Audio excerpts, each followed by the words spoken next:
Hello guys, welcome to another video, and the torrent for patch 3.29 has been released overnight, and we have the Datamined information right here. There's quite a lot of information in here. There's loads of stuff to do with the Vestigial uniques. There's some new uniques in here as well. There's information on the talismans, for example, right here. We also have information about the new aspect skills there, the Pantheon Aspects that are coming into the game, and there's just a bunch of other stuff in here. So in this video, I'm going to break down a few of the more interesting things that I've found in the Datamine. And if you're not interested in Datamine information and you don't want spoilers and things like that, I suggest you skip this video. So let's get straight into it, beginning with this one. This is the Vestigial Modifier that comes from Loreweave. So just to quickly explain what Vestigial Modifiers are, you're going to be able to use a new currency from Legion in this patch. You can use it on a unique item, and then you can place the item into a crystal in the domain of Timeless Conflict. Then when you do the encounter, you can charge the crystal and break it open, and then a modifier will be taken from the unique that you use the currency item on, and it will be turned into a random unique. And that random unique has to be from a core drop pool. It can't be a boss unique or something like that, but it will kind of roll based on, you know, your chances of getting a specific unique, based on unique tiers, things like that.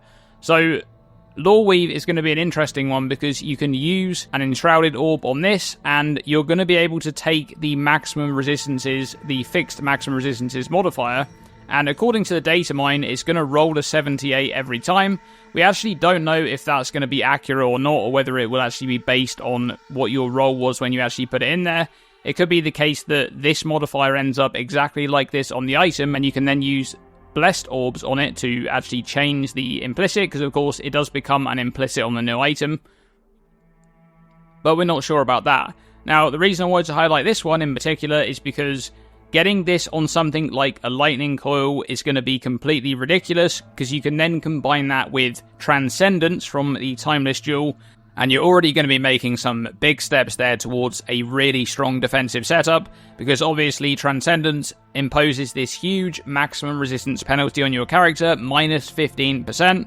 And if you already have 50% of hit damage being taken as elemental, and then you're able to fix your resistances at 78%, that is an effective 18% resistances being gained from that combination, which is really, really strong. And then, of course, you can focus the rest of your gear on actually shifting the rest of that damage.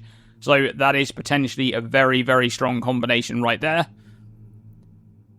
Next up, we have the fourth Vow modifier that's going to be pulled across. Now, you're not going to be able to get this at its full strength, because that would probably be completely ridiculous.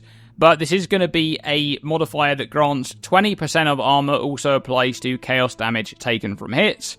And if you've ever used things like the old Juggernaut node that used to apply armor to elemental damage, for example, you'll know that even a small amount is very, very powerful. And that at 20% is really quite good, because one of the outcomes you could get there is that modifier transferred onto an Incandescent Heart, which already has 25% of elemental damage taken as chaos damage. Therefore, you can then combine that with Divine Flesh, and that means that on 75% of the elemental hit damage that you actually take, that damage is going to be mitigated by your chaos resistance first, and then your armor can also apply to it, which is really quite strong. Next up, we have Troll Timber Spire. Now, this is an item which has always been quite interesting, but you just have never been able to use it because the other stats on this item are really not very good. But it does have the Leech modifier right here, which is 0.5% of damage dealt by your totems is leeched to you as life. Now, this is a really, really strong modifier. Anyone who remembers the old Chieftain from back in the day that used to have this Leech modifier, it was really, really good. But you can only get this on this shield, and of course that means you're not getting +1 totem. Now, I will point out that there is only one +1 totem shield in the game, and it does have blood magic on it. That's Tukohama's Fortress, and it is a very, very rare unique. But this is a possible outcome because it is a core drop pool unique. So as long as you can kind of get past that downside of having blood magic, which is going to be quite a big downside for some builds, then this is going to be a really strong combination, having that leech and the +1 totem. But with that said, you can of course still get this modifier on other shields, and really anything other than this shield is going to be quite good. Next up, we have Thunderfist there, which is actually going to get the full effect modifier. So, socketed gems are supported by level 30 added lightning. Now, this is approximately 450 flat added lightning damage, and that's if you don't have any kind of lucky modifier. It's going to be even more effective if you do have that. But I wanted to point this one out because these gloves are actually not that good. Like, this is quite a good modifier, the 100% increased effect of lightning ailments, but if you're dealing a lot of lightning damage, you probably don't actually need this, and the rest of the item isn't that good. So if you're able to get this modifier and take it and put it onto something like, for example, Vile Caress, which is an item that grants +5 to the level of socketed Vile skill gems, and it also has -5 to socketed support gems. But since this is going to be an implicit modifier and it's not a socketed gem, that means that your socketed Vile gem will benefit from the +5 levels, and this modifier will not lose 5 levels from the downside of that item. So that is going to be a really strong combination. Vile Caress isn't that rare, so this is actually something that you could get as an outcome for that. So that one could be really good. Next up is Vol's Protector, which is a body armor which you almost just can't use because it's really not very good, but it does have the Inner Conviction Keystone. Now, this is really quite strong when you do things around power charge stacking, because it means you're able to gain this huge damage multiplier, and what people usually do is grab this from a timeless jewel, but in this patch, you're going to be able to move this keystone onto a different body armor that's not Vol's Protector, and that means you can actually get it on a useful body armor. I don't really have any particular interesting combinations that I can mention here, but anything is really going to be better than this. This just has really low base defenses. It has 50% reduced maximum mana, which isn't ideal. Next up, we have the Snowblind Grace body armor, and you can take the Arctic armor has no reservation, which is really quite good. If you're able to reserve Arctic armor for free, that is very strong, especially as an implicit on a body armor. So I wanted to mention that one, that's quite good. There's also the Perfect Form there as well, and I did think there was going to be acrobatics coming from this one, but it's not. It's actually the evasion rating is increased by overcapped cold resistance. Now, this on its own is kind of awkward to use. There is the Foulborn version, which you can make use of because it replaces the acrobatics there with Ghost Dance, so that's something that you can actually make use of, and people were using this thing here in life stacking. But I just wanted to mention that this is quite an interesting modifier to get moved over to another item, because you won't have that downside there of the -30% cold resistance, so you're immediately able to actually, start scaling your cold resistance a bit better than if you were to equip this item. But it's also the case that just this item alone here is awkward because it has the giant amount of spell suppression combined with acrobatics, which is not really something you want on most builds. So that is going to be quite interesting there to be able to scale evasion rating. One thing I will actually mention there is that there's a new unique item in this patch. We don't actually know what it is yet, what type of item it is, but it has a modifier: increases and reductions to your evasion rating also apply to your spell damage, which is a really interesting modifier there. I don't know if it's going to be on the same item as this stat right here. Physical damage reduction is 0. It probably will be. That might be the downside for it. But I wanted to mention that one, especially in regards to that Perfect Form modifier there, because that could be quite interesting. You scale up cold resistance like crazy. Maybe you go for a cold build where you take advantage of the mastery there that grants cold damage over time multiplier for your overcapped cold resistance, and then you kind of have this thing where you just stack up a bunch of cold resistance, you gain evasion rating, which also scales your damage massively. Next up on this list, we've got Doyani's Prototype. I had to put this one in there because there was a lot of speculation about whether you'd be able to do something with this in terms of taking its modifier and then bricking it to rare so you could use it on a mercenary. That doesn't look like it's going to be the case, and that's because the modifier that's being taken from this item is actually this one here, which is armor, also applies to lightning damage taken from hits, but it's being moved over as a very weak version of that modifier, which applies 10% of your armor to lightning damage taken from hits. Now, that is actually quite a strong modifier once again, and getting that on a lightning coil is going to be really quite strong, and you can do things where you actually take your other elemental damage as lightning damage instead, with things like a Watcher's Eye, for example. There's also the shield that makes you take fire and cold as lightning, so there are ways to actually shift a lot of that damage in to be taken as lightning only, and that is going to be a modifier there that you can make use of with those stats. And then we have the Lightning Coil. We did actually see the Lightning Coil in the reveal video, but that was with the Cloak of Flame modifier moved over to it. So the Cloak of Flame one is half efficacy. That one's 20% of physical damage taken as fire damage. And the Lightning Coil is also half efficacy. So this modifier right here will be taken, but it will be 25% of physical damage from hits taken as lightning damage.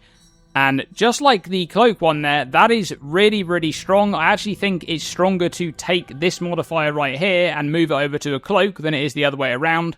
And even though that's going to end up with a little bit less in total, you're not going to have to deal with this downside right here, which is minus 60% to lightning resistance, which is kind of awkward. Chieftain doesn't really struggle much with this because you can, scale up your fire resistance, but other classes may find it a bit of a problem. And so being able to take this modifier, even at 25%, is really quite good to avoid that downside. And as I said, this will be good on Cloak of Flame. This will be really good on something like Brass Dome as well. So that is very, very strong. And next up, we have the Brine Crown there, which has the Cannot Be Frozen modifier, which can be taken and put onto another helmet. This is already quite a good helmet, but I did make a video about this in the Forgotten Unique series, because even though it's a good helmet, it's been kind of outscaled by other options, and this one could be quite good if you move over to another item. There are some good unique helmets in the pool, and the most important thing about this is that it may free up your major Pantheon if you're using that for freeze immunity. Maybe you're even using Arctic Armor, for example, and you can free up that slot, but usually you're also using that for the defenses. Still, this could be a good one to take. And lastly, for the section on Vestigial Uniques there, I have to mention Mahazotl's Machination, because you can actually seemingly take any of these keystones and put them onto another shield, and that includes Divine Flesh, which is the most ridiculous one in that list, because that means you're going to be able to do the Divine Flesh and Tempered by War combo without using this shield. Anybody who's used this shield before will know how many restrictions it imposes on your build, because all of these keystones combined have some interesting results. But if you're able to just take Divine Flesh and have it on another shield, that is insane. You can then make use of Tempered by War from your Timeless Jewel, and that way you're only going to be taking physical, chaos, and fire damage, because 100% of the cold and lightning damage that you take will be taken as fire and chaos, half each. So that is going to be really strong. But let's move on to some other stuff in this patch, because I wanted to mention this one right here. Now, this is a new unique item that's going to be in the game. We don't actually know what this is, but I think it's going to be a jewel, maybe.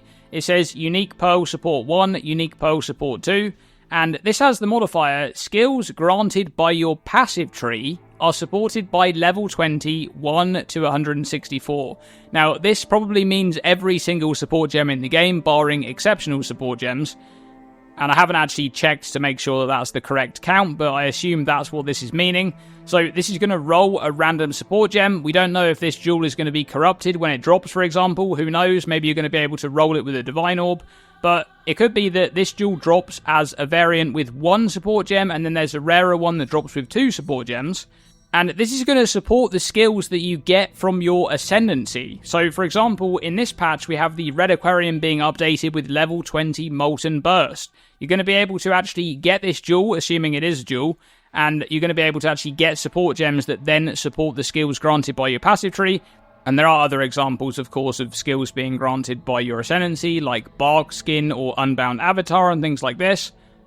And next up, we have to talk about talismans, because these are actually looking really, really good, and I love the way they went about reworking talismans. The way this is going to work now, if you didn't see it in the reveal, is that talismans are now going to be this thing that you can actually target farm, because they come from very specific beasts, and you actually get an amulet that isn't corrupted, so it's not corrupted when it drops. But instead of having a corrupted implicit modifier, it now has an enchanted modifier on it, which means that it competes directly with anoints. You actually can't anoint these without getting rid of the enchantment.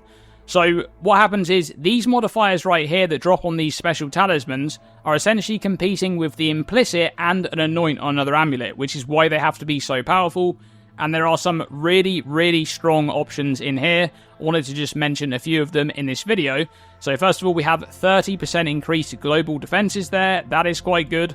And down here we have plus 4% to maximum fire, cold, or lightning resistance. Those modifiers are interesting because they're just about good enough to be considered to be used on a chieftain or in a melding setup, for example, but they're not quite good enough otherwise, because you can anoint a node on the tree, which is plus 2% to all maximum elemental resistances, which is obviously better than this, so I don't see them being used that often, but you could make use of those. There's also plus 1 to maximum charges here, endurance, power, and frenzy, so there's going to be some very, very strong charge stacking builds in this patch. We already had the information there that corrupted implicits are being changed, so you can now get, plus 1 charge on your rings, for example, and things like Calm Sign are suddenly going to become very useful because you can potentially corrupt them to have plus 2 charges. So there's going to be some builds there that want to make use of these. There's also 20% increased cooldown recovery rate there. That might be useful for some builds, being able to get an extra chunk of CDR. There's utility flasks gaining 2 charges every 3 seconds. Again, that could be something which just tips you over the edge and enables you to actually gain full uptime on a flask. There's also skills firing an additional projectile there. And 15% quality to all skill gems. 1 level to all skill gems. We saw that one already in the reveal. And the other thing I wanted to mention here are these modifiers right here. 100% increased aspect buff effect modifiers. And the main reason why I wanted to mention that is aspect of the crab. Now, the other ones are going to be somewhat useful there, but I think this one is really, really strong. Now, aspect of the crab is already kind of underrated, especially in a build where you have a lot of avoidance layers. And there is a way to get a level 30 version of this skill. This actually comes from making use of the Black Morrigan in a separate recipe there. And the way this skill works is it's a reservation. It reserves 25% of mana base. And every 0.5 seconds there, you gain a stack which grants 2% additional physical damage reduction. And when you actually get hit, and if you take physical damage from that hit, it will mitigate the damage on that hit, and then you'll lose all crab stacks. And there are different modifiers here that you can make use of on unique items that come from the crab boss there that basically empower this aspect. However, with 100% increased buff effect from that new Talisman modifier, that could be really quite strong, because this is 12 crab barriers, and it's still going to be 12 crab barriers, so you won't actually need to wait longer to reach the maximum there, but each crab barrier is going to grant you 4% additional physical damage reduction. So you go from having a potential maximum of 24% additional physical damage reduction to 48%, which is a crazy amount of additional physical damage reduction. This is not a very easy stat to obtain in the game, but there's actually more, because these modifiers right here, these special modifiers, for example this one, which is you only lose 5 to 7 crab barriers when you take physical damage from a hit, or this one here which says you cannot lose crab barriers if you have lost crab barriers recently. These special crab modifiers on these items can be taken with the new Vestigial Uniques system. So you can actually take this one here, which grants a chance to gain up to your maximum crab barriers when you gain one, and you can take the +5 to maximum number of crab barriers. Now, there's going to be some really interesting use cases for this in this patch. We already have the fact that you can actually stack many more endurance charges seemingly easier in the new patch, and with this, you're going to be able to get a lot of physical damage reduction. So that is definitely something to look out for. Now, the last thing I'll mention in this video is this information right here, which is the Pantheon Aspects, because we just done a bit of discussion there on aspect skills, and these are brand new aspect skills that are coming in this patch. So we have 4 different skills here. We have the aspects of the Brine King, of Lunaris, of Solaris, and of Arakali. And whilst we don't have the numbers here, we do have the description of what they do, so we can actually get an indication of how useful these are going to be. So the Brine King one, while active, inflicts chill on enemies within its radius, so it's like a chill type aura, while also increasing the strength of chill you inflict and causing damage you deal to chilled enemies to penetrate some of their cold resistance. So I think depending on how much penetration that is, that could be quite useful. The interesting thing here is being able to actually chill enemies within an area around you without actually dealing cold damage. That could have some implications for some builds. Then we have the aspect of Lunaris there. While active, taking physical or elemental damage will grant you either lunar protection or lunar resistance, respectively. Aspect of Lunaris lessens incoming physical damage for each lunar protection on you, and lessens incoming elemental damage for each lunar resistance on you. These buffs can both stack up to 8 times, and once again, we don't have the numbers there to actually, see exactly how good this is going to be, but this appears to be some kind of shotgun protection. So the more hits you actually take of a particular damage type there, you gain less and less damage taken, and presumably these things have a duration. So if something is just like shotgunning you with a bunch of hits, you're going to continuously take less and less damage from each subsequent hit. So that one could be quite good. Then we have the aspect of Solaris. While active, inflicts fire exposure on enemies within its radius. Additionally, periodically applies Sunscald debuff to enemies within its radius. Each Sunscald debuff increasing the effect of exposure on affected enemies. And Sunscald can stack up to 5 times. Once again, this right here could be really good depending on how much it increases the exposure effect, because there are ways in the game to get a very high base exposure. For example, things like Elementalists can get a really high base exposure. You also have the Transfigured Pyroclast mine there. Lastly, for those new aspect skills there, we have Aspect of Arakali. While active, you inflict Wither on hit, and Wither you inflict will be reflected back to you. Additionally, for each stack of Wither on you, your life recovery rate is increased.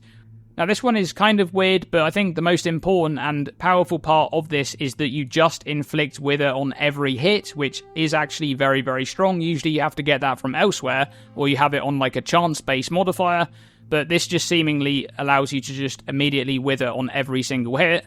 But it will inflict Wither back onto you, which is quite scary. However, you could go CI and just completely forego making use of this buff here, which is an increase to your life recovery rate. That wouldn't actually apply to your energy shield in any way, but maybe you just want to use this for the Wither.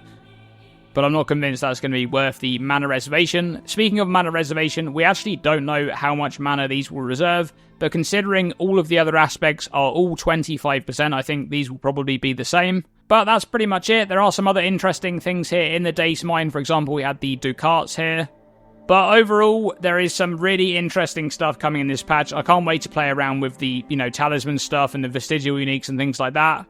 If you're watching this video, have a fantastic league start. Thanks for watching, and as always, stay tuned and stay safe.